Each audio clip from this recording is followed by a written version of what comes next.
bakunzi bacu mukurikira ibiganiro byacu ku Kumenya TV. Nongeye kubasubiza kandi mbifurije ikaze mu kiganiro cy'uyu munsi. Ndabashimiye ko mudukurikira muri benshi kandi mukaduha ibitekerezo. Shimira cyane abantu badukurikira bari hanze y'u Rwanda, bari mu Rwanda ndetse n'abandi bose mutureba muri mu bice bitandukanye by'isi. Tubahaye ikaze mu kiganiro cy'uyu munsi. Mbibutsa ko iki kiganiro cyitwa ukuri wahishwe, aho tuganira ku ngingo zitandukanye cyane zirangwa n'ijambo ry'Imana, ko twibanda ku bintu bijyanye n'ubuhanuzi bw'iminsi y'imperuka ndetse namwe mu mabanga y'umugambi w'umwijima. Dukwiye kumenya ko namenye ko urugamba rwose utarutsinda utafite amakuru y'iperereza, kandi ntabwo watsinda urugamba rwo rwose utazi amakuru ajyanye n'umwanzi muhanganye. Titre bayibonye, nayihaye titre ikiganiro titre ivuga ngo kuki abana bisi barusha ubwenge abana b'umwijima, abana b'ubwami. Mwambara turimo titre y'ikiganiro, titre ivuga ngo kuki abana bisi barusha ubwenge abana b'ubwami. Ntuveho utari ikiganiro cyose ubashe kumenya abana b'ubwami ni bande, abana bisi ni bande. Reka nsega twinjire mu kiganiro. Imana natwe turagushima nacu, tugushimiye ko waturinze ibihe bitambutse, wabaye natwe mu bihe bitandukanye kandi yagiye uturinda abaturengera, warwanye intambara ku bugingo bwacu. Turagushimiye. Twinjire mu kiganiro, turayisenga natwe yushyikire imbaraga z'umwuka wera zitugote kandi tucecekesha amajwi y'abadayimoni. Tukwirukanye imigambi yose y'umwanzi ku iki kiganiro mu izina rya Yesu Kristo, amen. Turagushimiye rero yewe udukurikiye aho uri hose, tugushimiye ko wafashe umwanya wo gukora ibiganiro byacu hano kuri Kumenya TV. Ntabwo ndi butinde, ndashaka kwinjira mu kiganiro kugira ngo tuganire. Abana b'ubwami ni bande, abana b'isi ni bande? Ijambo ry'Imana tubwira ko hariho abana b'Imana n'abana ba Satani, kandi ikiranga abana b'Imana ni uko bakundana.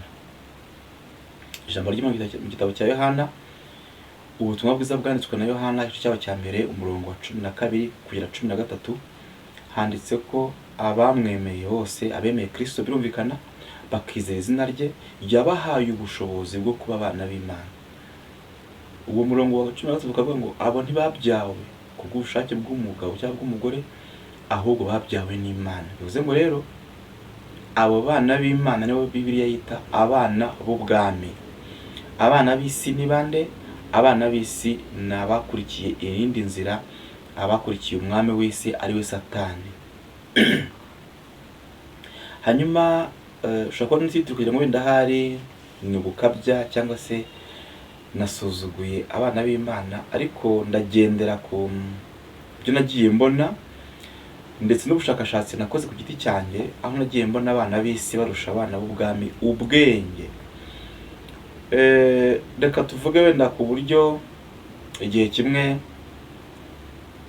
ahantu henshi uzasanga cyane mu itorero rya ADPR abantu basenga cyane, uzasanga abantu b'abanyempano, abantu bahanura, abantu ba mu byumba cyane, uzasanga akenshi umuriro wabo cyangwa se imbaraga bafite mu by'umwuka ari imbaraga zisa nkaho ziri superficielle. Superficielle uko mu Kinyarwanda nabyita, ni nk'imbaraga zimeze nk'umuriro w'amashara,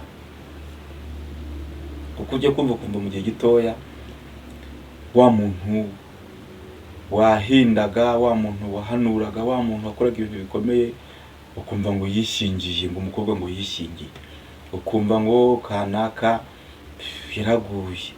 Ariko usanga abana mu bwami bw'umwijima cyangwa se abana b'isi bo ibintu bakora bari serious cyane, ukabona bari determine. Turaza kuri ibintu biranga abana b'ubwami akenshi n'ibiranga abana b'umwijima n'abana b'isi turaje kubitandukanya, kubera yuko nakoze ubushakashatsi butansanga hari igihe ba bantu tubona basenga bafite impano zitandukanye, usanga basa nkaho badakomeye mu bintu bizera cyangwa se badakomeye mu bintu by'umwuka kuruta abana b'isi cyangwa se abakorera Satani. Turifashisha ingero zigiye zitandukanye, ntabwo ari ugupfobya abantu basenga.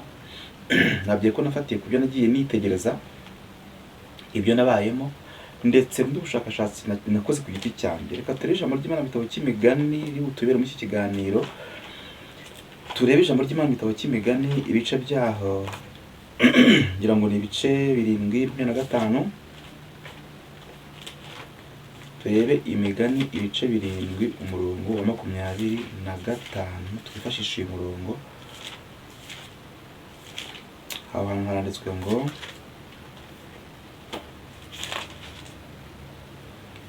ibice 7:25, ntukunde ko umutima wawe utanyukira. Ntabwo ariho ni 8, ntabwo ariho. Reka turebe neza ku 8, dusome mu izina rya Yesu. Imisozi miremire itarahagarikwa, iyindi itarabaho, naragaragajwe. Yarita isi kazisubiremo. Imisozi miremire itarahagarikwa, iyindi itarabaho, naragaragajwe. Yari itararema isi no mu bweru n'umukungugu w'isi utaratumuka, igihe yaringanije amajuru nari mpari, igihe yaciraga urugabano rw'ikuzimu, mu gihe yakomereje ijuru hejuru, no mu gihe amasoko y'ikuzimu yahawe imbaraga, igihe yahaye inyanja urububi rwayo kugira ngo amazi atarenga itegeko ryayo, kandi no mu gihe yagaragaje imfatiro z'isi.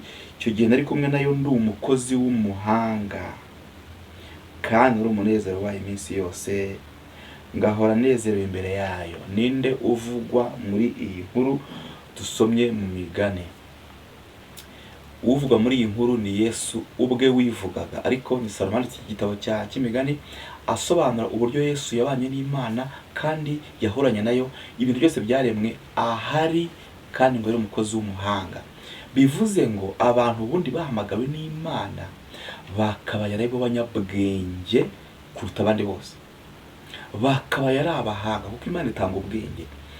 Mu gitabo cya mbere cy'Abakorinto, urwandiko rwa mbere rw'Abakorinto 12 guhera ku murongo wa 4 kugera ku murongo w'9 havugwamo impano zitandukanye Imana yatanze mu itorero kugira ngo itorero ryunguke, abantu bige bagire ubumenyi ku by'Imana. Impano ya mbere ibanza ni impano y'ubwenge. Impano ya kabiri impano yitwa kumenya. Impano ya gatatu kuri bitangaza. 4 ubuhanuzi, ugakomeza. Ariko usanga abantu izo mpano zikomeza nkaho ziyobora izindi, cyane cyane impano y'ubwenge, abantu batayigira. Ndetse ugasanga abantu benshi basenga barangwa no kuba badafite ubumenyi buhagije mu by'Imana, bituma ndetse bamwe mu bantu basobanutse bize baratinye cyangwa se bagiye batinda kwinjira mu itorero, kubera uburyo babonaga abantu barimo ari abantu basa nk'aho badasobanutse, bakora ibintu birimo nanabita ubujiji simbizi. Nyine bigatubaza ngo ni ukubera iki aba bantu bakabaye ari abahanga cyangwa se abanyabwenge kuruta abandi bose mu by'Imana. Birumvikana n'undi kuvuga, usanga aribo basukwa cyane ku byanditswe, batazi icyo birivuga, ahubwo bagendera mu kirere ku bintu byo mu buhanuzi. Akenshi na kenshi baba bunapfuye bupfa ku badayimoni, ndetse n'abo badayimoni batanafite ubumenyi buhagije. Turabiganiraho twumva impamvu yabyo. Kimwe mu bintu biranga abana b'isi cyangwa se abakorera Satani mu buryo open, mu buryo buzwi mu isi yabo, uzasanga akenshi barangwa n'ikintu bita determination, kwiyemeza. Uzasanga abantu bitwa abakozi bo mu bwami bw'umwijima ari abantu biyemeza. Hari umugore witwa Penina wigeze kwamamara ku mbuga nkoranyambaga, avuga ko yakishijwe ariko ngo yahoze ari umurozi ukomeye. Gukizwa ko si impuzi namye gusa ni ubuhamya ngenderaho yavuze ku giti cye. Avuga uburyo bajyaga bamutuma gushaka amaraso y'agasimba kitwa gasamunyiga kugira ngo ayarogeshe abantu, abatongera icyanyiro n'inyatsi. Agasamunyiga abantu benshi ntabwo bakazi, nanjye ubwanjye ntabwo nkazi, ariko bisobanuye n'agakoko kagoye kubona, kaba mu myobo kandi katoroshye gufata, gafite ishusho isa nk'aho ari ipusi. Bivuze kugafata si ibintu byoroshye. Ku mafaranga bamwemera 200,000 akarara amajoro, akajya mu mashyamba, agasesera mu myobo, mu buvumo, ashaka agasamunyiga ku buryo niwe kabonaga yarakicaga. Wumve uko kwiyemeza kandi ari umugore, akagakanda amaraso yose akakavamo kuko niyo yabaga akenewe cyane. Kandi rero agacupa byibura ka glycerine kuzuye amaraso y'agasamunyiga bamuhaga 200. Wumva uko kwiyemeza, determination. Ugasanga abantu mu bwami bw'Imana bo ibintu babikora bajenjetse, ndetse bamwe usanga basa n'aho batazi n'ibyo barimo, ndetse iyo witegereje usanga batazi niyo bava niyo bajya. Ariko mu bwami bw'umwijima ugasanga umuntu yasinye amasezerano yo gutanga ubugingo bwe akabuha Satani kugira ngo agere ku cyo ashaka kandi akabiharanira. Wakwitegereza abantu mu bwami bw'Imana ugasanga n'icyo ashaka ntacyo azi, n'ubwami bw'Imana bavuga ntabwo asobanukiwe. Ni ibintu biteye agahinda. Determination, kwiyemeza. Hari undi mugore witwa Emilienne, ubuhamya bwe buri kuri YouTube, narabukurikiye ibice bine ndabarangiza. Ibine gusa ni byinshi, ibice byinshi n'ama episode. Avuga uburyo yabonye uburyo ubukene bwamurembeje ajya gushaka ubutunzi anyuze mu nzira z'ubwami bw'umwijima. Kimwe mu bintu biranga abantu babaswa cyangwa binjiji ni uguhakana ikintu batanagikoze ubushakashatsi ngo bakazaza byibura proof yabo ituma bagihakana. Kukivuze iki kintu ni uko hari abantu batemera ko ubutunzi bwo mu bwami bw'umwijima bubaho, bakakubwira ngo ubwo se ubwo akabaye buhanga abantu bose ntibajyayo, ukagira ngo ugupfa kujyayo cyangwa se n'umuntu wese upfa kujyayo. Ariko uyu mudamu atangomya ko we ubwe yageze ku rwego bamuhaye condition, baramubwira ngo turaguha condition kugira ngo tuguhe imbaraga ziri buguheshe ibyo ushaka. Of course zaba dayimoni, ni ukuri buryamane n'imirambo 50, imirambo y'abantu bapfuye b'abagabo. Ntabwo ndi gusobanura ukuntu yabikoze kuko yabivuye mu buhamya,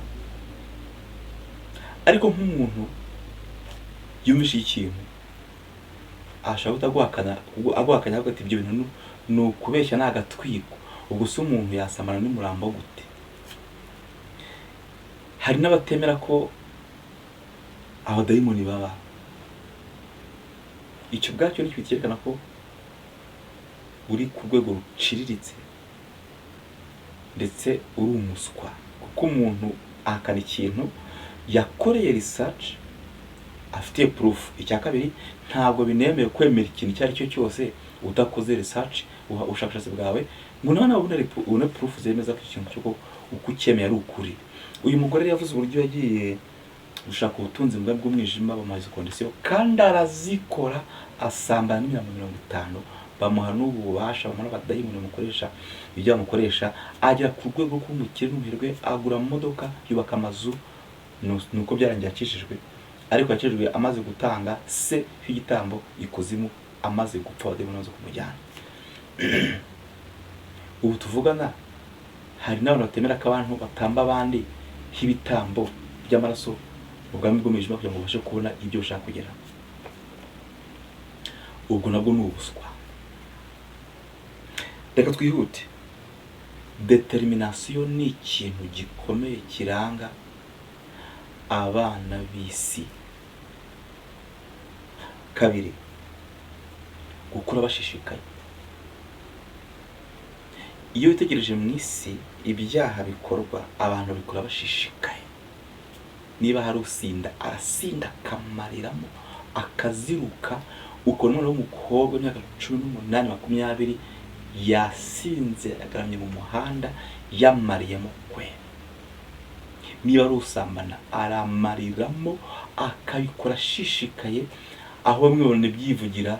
Hari umukobwa umwe maze iminsi ari ku mbuga nkoranyambaga simuvuga izina, akigwa yemera ati genda sambana kandi ndasambana kugera ku kigero giye numva nshaka, akabyiyemerera.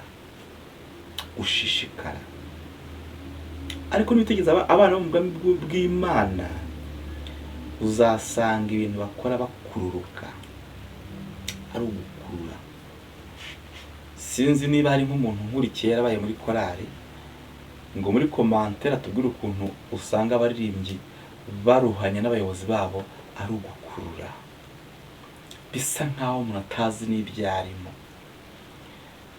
aho usanga abantu baza mu materaniro nko ku cyumweru saa 3:30 saa 4 kandi ryatangiye nka saa 2 abandi bakazagenda no kurangira, ariko abana bo mu bwami bw'umwijima, abana b'isi, iyo bamuhaye kondisiyo arazubahiriza, nta kwica isaha, nta kwica igihe, nta kwica gahunda, nta kwica randevu, baba bari determine. Tujya kuri titre yacu ikiganiro, kubera icyo abana bo mu bwami, abana b'isi barusha ubwenge abana bo mu bwami bw'Imana. Hari umugabo umwe mu Rwanda ubutabera bw'u Rwanda bwafunze, muzi mwese, wamenyekanye ku izina rya Kazungu. Yari serial killer, umwicanyi ruharwa, yishe abagore n'abakobwa bagera mu 8 kandi akabica urupfu ruteguye, akabafata, akabanza akabasambanya, akabambura ibyo bafite, akabatema amajosi, akababaga. Bagiye gukora iperereza abayobozi b'inzego z'umutekano, usanga imitwe yabaga yikuyeho akayishyira ukwayo, ibindi bice by'umubiri yagiye abikuramo. I don't know the reason, sinzi impamvu yabikoraga muri ubwo buryo, ariko nshaka kuvuga ikintu gushishikara. Yaracukuye icyobo ngo ahantu mu gikoni cya metero nk'eshanu, wumva igihe byamutwaye, kuko atarakeneye ko amakuru yajya hanze, byumvikana ko nta muntu wamufashije kugicukura. Ya mirambo akayijugunyamo, yabirangiza amaze kwica nk'umwe, agakaraba, akimiramiza, akajya mu kabari kunywa inzoga kugira ngo aze gutereta n'undi amutahane nawe amwice gutyo. 1, 2 kugera ku bantu 8, wumva uwo mutima wumva gushishikara. Kuki abana bo mu bwami bw'Imana badashishikarira ibintu bakora? Ngo ubone bazi neza ibyo barimo, bakora imbaraga n'umwete wose, n'imbaraga zabo zose, n'ubwenge bwabo bashyira mu butunzi bwabo, aho usanga ari ugukururana batazi n'ibyo bashaka kugeraho. 3, abana b'isi baba bafite ubumenyi n'ubwenge bwimbitse ku bijyanye n'ubwami bw'Imana, kandi batabujyamo, batanabubamo. Kumenya amakuru y'umwanzi wawe. Kuki abana b'ubwami bw'Imana batagira ikintu cyo gushishikarira kumenya amabanga y'ubwiru, amabanga y'ubwiru bw'ubwami bw'umwijima? Ndetse bamwe barabipfobya bakanabirwanya cyane. Hari umuntu twaganiriye, yari umuntu w'umunyamasengesho, turimo tuganira mubwira bimwe mu bintu Imana yari yampishuriye n'imikorere y'umwuka w'abadayimoni witwa Nyabingi, wazengereje abantu benshi, ndetse ugira ububasha no ku bantu basenga. Nyine ni gute umuntu usenga wamenye Imana, umuroza muzinga bikemera? Icyo ntabwo wakinsobanurira ngo nyumve. Ni gute umurozi aroga umuntu usenga bigakunda? Njye ntabwo nacyumva. Ni gute umuntu witwa umunyamasengesho atinya umurozi, akazinga ibintu bye, akava mu nzu yubakisha amafaranga ye, akimuka ahunze umurozi? Ya titre yacu yabazaga ngo kuki abana b'isi barusha ubwenge abana b'ubwami. Hari abantu nzi bahunze abarozi, bimutse, kandi ngo ari abanyamasengesho, kandi ngo ari abantu basenga bazi Imana. Ngo ni iyihe Mana bazi? Rero usanga abana b'ubwami bw'isi bo bafite amakuru, bazi umuntu usenga bya nyabyo, banazi imbaraga afite mu masengesho, barambabarira, bakamugabaho igitero, bakagitegura uko bazamugusha cyangwa se bazamuteza ibyago cyangwa se bazamwica kuko bamufiteho amakuru yose. Ariko ni gute itorero rizima rifite abanyamasengesho, rifite abanyempano, abavugabutumwa, abapasitoro, abayobozi bize teoloji n'abandi mu byiciro bitandukanye, umurozi abinjiramo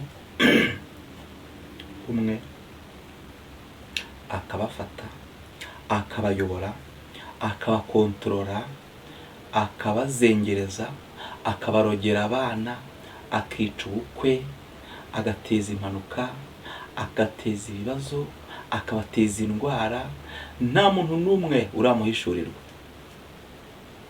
Bishoboka bite? Hari itorero rimwe ryavuzwe ku ma YouTube mu minsi yashize, aho ngo umudirijante yabyariye mu rusengero, niko iyo nkuru ivuga muri Samari.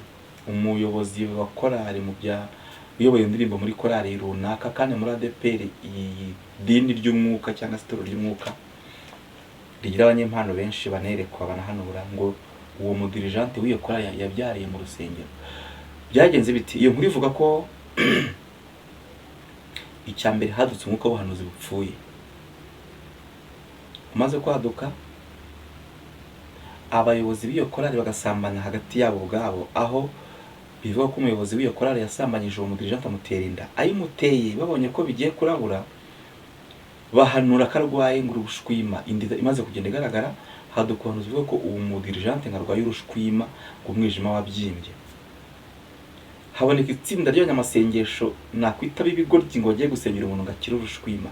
Nkibaza ni gute umuntu agera kuri urwo rwego? Kuko abantu bapfira gushira. Erega haboneka mu groupe y'abanyamasengesho ngiri gusengera umuntu urwaye urushwima kandi ndari imvutsi. Habura n'umubyerekwa, habe n'ubirota, habe n'ubishirwa ngo abiburizemo. Byarangiye hapanzwe umugambi wo kuramo iyi nda, kuko iryo tsinda ryakoraga ibyo bintu ryabonye ko bizagira igihe n'ubundi rikavuka bikamenyekana.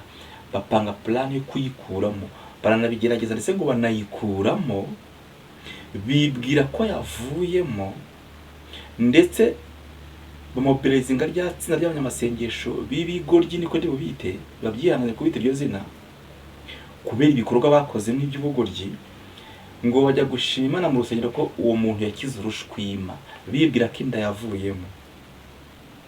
Barashima, baraserebura mu rusengero, batanga n'ituro ry'uko umuntu yakize urushwima. Imana iza kubatamaza, nayo harigiye nk'agasuzuguro k'ibigoryi nk'ibyo.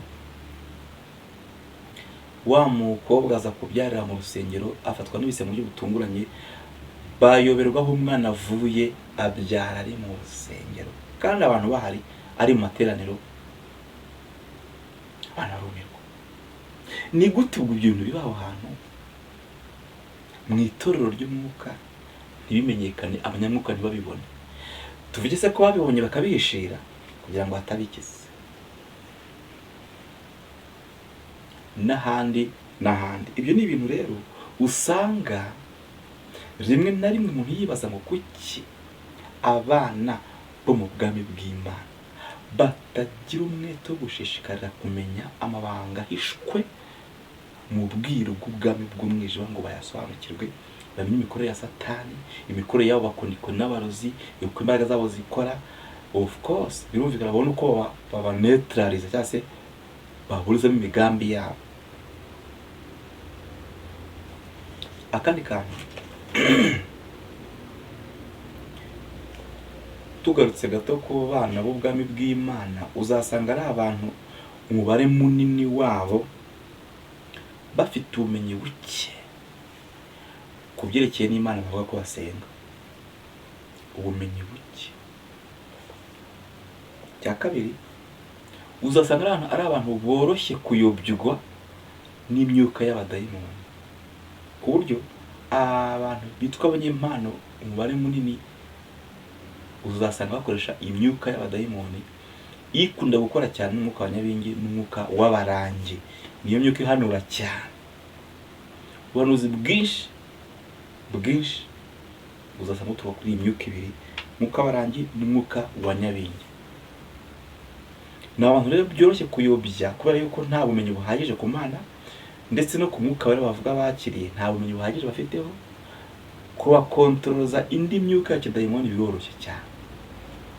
Bamwe usanga bisanze mu bintu rero utamenya ibyo ari byo kubera ubuyobe no kutamenya ijambo ry'Imana n'ibyanditswe.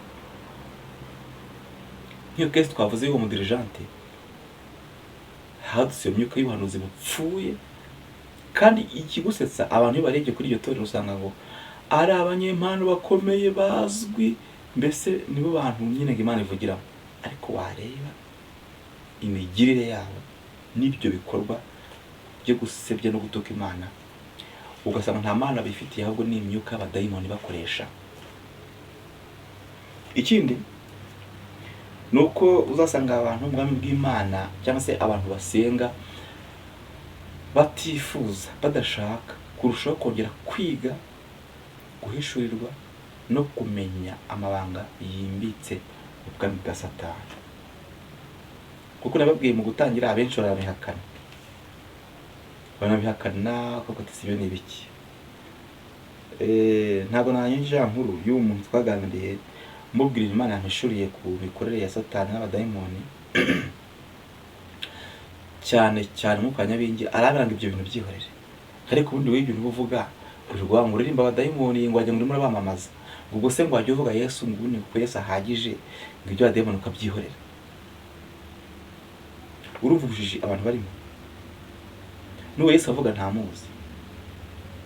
Kandi dukwiye kumenya imikorere yo mu ruhande rw'umwanzi wacu kugira ngo tubashe kumurwanya no kumutsinda. Rero kutagira ubushake bwo kumenya no kurushaho gusobanukirwa n'imikorere yo mu rundi ruhande rw'umwanzi wacu duhanganye na Satani ni intege nke, ni weakness. Satani yuririraho guhirika abantu bikaba byoroshye cyane kuko ntabwo bazi tekinike za kidayimoni zigusha abantu, nta bwenge bafite. Aba rero kubahirika biba byoroshye cyane no kubashuka. Ingo nyinshi zagiye zisenywa n'ubuhanuzi bw'abadayimoni. Abantu izi ngo zasenyutse bazize kubura ubwenge no kugira ubumenyi buhagije ku ijambo ry'Imana. Ni gute umuntu azakubwira ngo jyewe Imana irambye ngo uyu mugore mwashakanye ntabwo ari uwawe, mubyaranye kane, ukabyemera ugatura urugo rwawe ugakurikira wa muntu? Hari umuhanuzi rwose ukomeye muri iki gihugu Imana yararumiwe cyo koza. Ni inkuru ishaje imaze igihe kirekire kuri YouTube y'umugore w'umuhanuzi kazi bitaga Mama Vanessa, ngo bahanuriye ngo umugabo bashaye se uwe ngo ahubwo Imana yamuteguriye ubundi bukwe n'urugo rwiza ngo muri Mozambique ari Zambia. Umugabo w'umugore yagaragaye ku mbuga nkoranyambaga ahetse uruhinja. Ndababaje.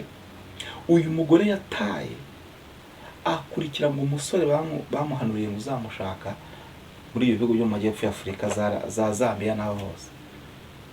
Uyu mugabo agaragara ku mbuga nkoranyambaga ahetse urwo ruhinja avuga ati ndatabaza mumfashe umugore ntanyura uruhinja ngo bamuhanurire ko ntari uwe. Yaragiye. Kandi uwo mugore ngasanzwe nawe ari umuhanuzi ukomeye mu idini rya ADEPR. Rero iyi mvuga so gukabye birahari. Nawe dukurikiye hari ibyo uzi, ariko dukwiye kumenya, dukwiye kugira ubwenge, dukwiye gusaba Imana ubwenge kubera yuko impano y'ubwenge Imana itanga ku buntu kimwe n'izindi impano zose. Impano yo kumenya Imana iritanga, ahubwo nuko abantu badashaka kugira ubumenyi bicira hejuru gusa. Ari ibyanditswe ntabyo bazi, ari Imana basenga ntibayisobanukiwe neza, nubwo wenda kuyimenya no kwisobanukirwa Imana ari ngari bitaka vuga ngo buriya ngo umuntu ayizi yose, ariko byibura hari ubumenyi bw'ibanze cyane bushingiye kuri Bibiliya twakabaye tuzi ku buryo umuntu atapfa kukuyobya uko yiboneye. Icya nyuma ndi buvugireho ni uburyo abantu badashaka gufata umwanya ngo bige Bibiliya, ijambo ry'Imana, biyigishe Bibiliya. Iyo umuntu ahamagawe n'Imana cyangwa akijijwe, abenshi usanga yinjira Yorodani, yavuye Yorodani aheruka wa murongo bamwigishije ku gice yafashe mu mutwe abirangira, nyuma ngo yabaye umukristo. Abenshi bishya ko iyo uvuye muri Yorodani umaze kubatizwa biba byarangiye, uba usoje urugendo wabaye umukristo, byarangiye, wakuze nta bindi. Nyamara dukeneye gufata umwanya kugira kwiga Bibiliya, kwiyigisha Bibiliya, tugasoma, tukarushaho gusobanukirwa neza iby'inzira turimo. Natangiye nibaza ikibazo kibaza ngo kubera iki abana b'isi barusha ubwenge abana bo mu bwami? Twasanze impamvu ya mbere ari udashaka kumenya, udashaka kwiga. Umuntu akumva arihagije, ibyo yakiriye ni ibyo, kumbe nibwo bujiji bwa mbere. Ikindi ni uko usanga abantu bo mu bwami bw'isi cyangwa se abana b'isi bashishikarira ibyo bakora, bari determine. Niyo mu bwami bw'Imana usanga abantu bagenda uko bishakiye, bakururuka, badafite ubushake, ndetse basa nk'aho batazi niyo bava niyo bajya. Iki rero ni ikibazo gikomeye gituma abantu benshi usanga badakuze mu by'umwuka kandi bitwa nyamwuka. Kuri umuntu w'umunyamwuka ukamwitegereza ukibaza ngo ni gute umuruzi yinjiye mu itorero rimeze gutyo rikomeye, akabazengereza ntihagire n'umwishurirwa, ntihagire n'umumenya, akica ubukwe bw'abantu, akazinga abagore n'abakobwa, agasenya ingo akoresheje imyuka y'abadayimoni, hakaba umuntu n'umwishurirwa icyo kintu. Ni sheke ikomeye cyane ku bantu basenga. Dukwiriye gushishikarira kumenya no kwiga ijambo ry'Imana kugira ngo tutayobywa n'iyo myuka y'abadayimoni. Muri iyi minsi y'imperuka rero Satani yohereje imyuka myinshi y'ikidayimoni kugira ngo iyobye abantu, ndetse ikoresheje ubuhanuzi bupfuye, ku buryo abantu benshi bagiye kurimbuka bazize ubuhanuzi bupfuye buva ku badayimoni. Wowe udukurikiye ushobora kuba nawe uri umunyamwuka mu buryo runaka, ukeneye kwiga Bibiliya. Impano z'Imana ni nziza, ariko kongeraho ijambo ry'Imana biba ari mahwi. Ariko kongera ikintu cyitwa gusenga, kubera ko gusenga gutuma za mpano zikura, ndetse no mu buryo bw'umwuka ukaguka cyane. Naho usanga umuntu ni umuhanuzi, wa mbere yahanuriye bunaka, wakaragiye bunaka, ntajya asenga n'umunsi n'umwe, icyumweru kirashize, ibyumweru bibiri, ukwezi kurashize, ntajya asenga na gatoya. Ugahanura ibiki? Tuvishe ugahanura ibiki? Imana badaherukana, atanayizi. Rero dukwiriye gufata umwanya tukiga, tukanasenga kugira ngo twaguke kurushaho, ariko tunahishurirwe, tunamenye imikorere yo mu bwami bw'umwijima, tunamenye imikorere yo mu ruhande duhanganye ari rwo rwa Satani. Ndabashimiye ko ku kiganiro muri benshi rero, kandi muduhe ibitekerezo muri commentaire muri benshi. Tugiye gusenga iki kiganiro, kandi abatarakanda subscribe mu bikorerwa kugira ngo mukomeze kubona ibiganiro byacu. Imana y'amahoro ibaho umugisha. Tudasenga. Mana, turagushimiye, tugushimiye ko gusenga kwacu, kandi wadushoboza muri iki kiganiro, ukadushoboza. Dukeneye ubwenge kugira ngo turusheho kumenya iby'imikorere y'umwanzi wacu, kuko ariyoberanya akihindura marayika w'umucyo, ndetse yohereje imyuka myinshi y'abadayimoni iciye mu buhanuzi bupfuye kugira ngo abashe kuyobya intore. Turasenze ngo uduhe ubwenge, uduhe amaso y'umwuka, uduhe impano z'umwuka wera, kandi abadukurikiye bose ndabasenga kugira ngo nabo baguye mu buryo bw'umwuka kugira ngo babashe kumenya imikorere y'umwanzi wacu ariyo Satani. Ndagushimira ko dushyigikiye mu kiganiro. Sinzi n'izina rya Yesu Kristo. Amen.